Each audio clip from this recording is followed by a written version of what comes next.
What is your advice, having listened to this agenda? What do you feel the G8, the European Union, could do even more than what the Chancellor told us? Michelle, do you want to start? Sure. I guess to start with, my outlook is very much coming from two perspectives. One is being based in Asia, and secondly is as a young global leader. And I think those two perspectives give me two priorities, I guess, for the Chancellor.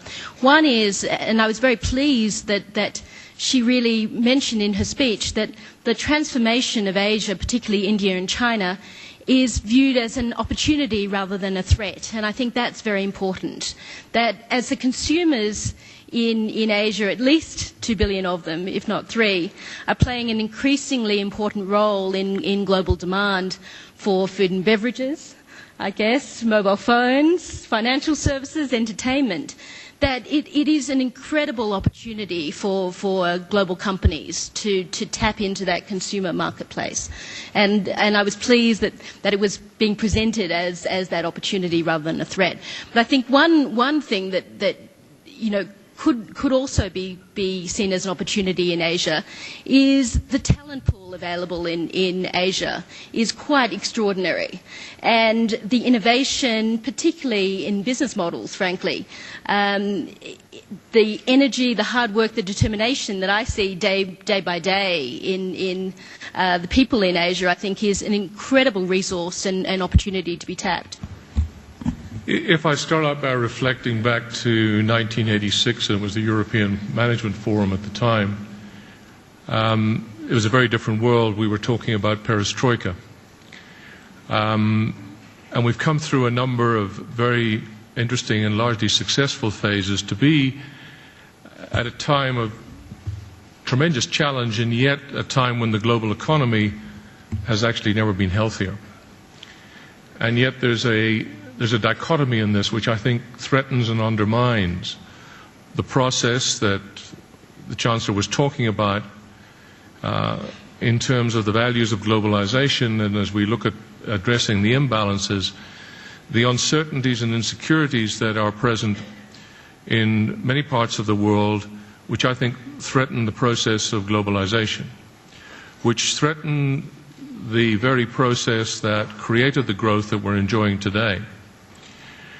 I think that there is a very real danger that some societies are going to look inward. Some societies are going to put up barriers, the barriers that you talked against, and that we have an obligation to really tell what I would simply call the good story of how value is added, but also of how so many people have been brought out of poverty by the growth that we have seen, particularly over the last 10 years. Chancellor, that was an outstanding address, and I can assure you that your passion was not lost in the translation. It was an outstanding address, and I could hear it in English and feel the sense of what you were saying. You made some very valid points, and let me at the outset say, your acknowledgement of India having taken the leap of faith and delivered the global agenda in a very significant way is very much appreciated. I have 3 points to make. The first point is that the legal tender in the years to come is no more going to be dollars or euros or pound sterling. They're going to be human assets. India has 630 million people in the working age. This is going to move to 830 million in 10 years. This is a global workforce. This is not an Indian force. It's a global workforce which is able, willing, responsible, and to some extent now restless. G8 needs to embrace them tighter. Movement of people, investing in rural India, investing in infrastructure, to give these 600-700 million people a chance to globalize themselves will become extremely important. So I will urge you during your presidency to push for this agenda. Well, this is, sometimes you get a chance of a lifetime, and when you hear a speech like that and the laying out of an agenda and a challenge to everyone in a room like this, that is a chance of a lifetime. to have and be in a position of leadership, either in a government or a company or an NGO that can have and make a difference at this point in time is truly an opportunity. And I think what the Chancellor has laid out for us is not just a list of things to do, but also some ways to get them done along the way. When I look at this shifting power and she mentioned the impact of technology and how we have empowered people on a global basis, customers, stakeholders of all types, employees, that is truly what is happening in this world today. And the awareness of what is happening in the world today as a result of this technology is truly amazing, and that is probably what brings this challenge to the forefront. The obligation, I think, of coming to Davos is to listen, learn, but most importantly, when we go back, is to take this agenda and lead and execute as we leave. I think, therefore, that if we commit ourselves to the freedom aspect within globalization, we have to rely on all players. Otherwise, protectionism will gain ground. And perhaps there is a sort of slightly personal sentence I could say regarding my own biography. Because of the Cold War and the end of the Cold War, I've ended up on the winning side. When I was 35 years old, my life changed most profoundly, but for me, it changed for the better.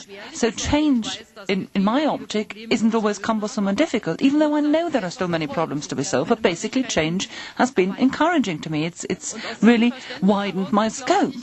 And from that particular angle, I would say it's exactly as you said in your statement. People, the way you've seen it in Central and Eastern Europe, the people in Western Europe who've enjoyed the sort of conditions others have only begun to enjoy for some time, or people in China and India who are beginning to get into this same stage, are very challenged in their creativity, but they're all people, every single one, who we have to see as an enrichment. That's very difficult, particularly when we all have our own fiefdoms. And basically, this is something which will be decided when you first look at globalization. Will we look at this equation of power we have as a burden, or whether we want to change it and shape it in such a way that it's going to enrich us all? And we do need business to play along. That's what I said. And of course, we want to continue the process which has been initiated. But we also need to say that what I said today is of course something which would be unthinkable without the processes you've already started. But sooner or later we have to have a success. Madam Chancellor, once again and on behalf of all of us, let me thank you very much indeed. I think we should express by a round of applause just how much we would like to support you in your endeavours.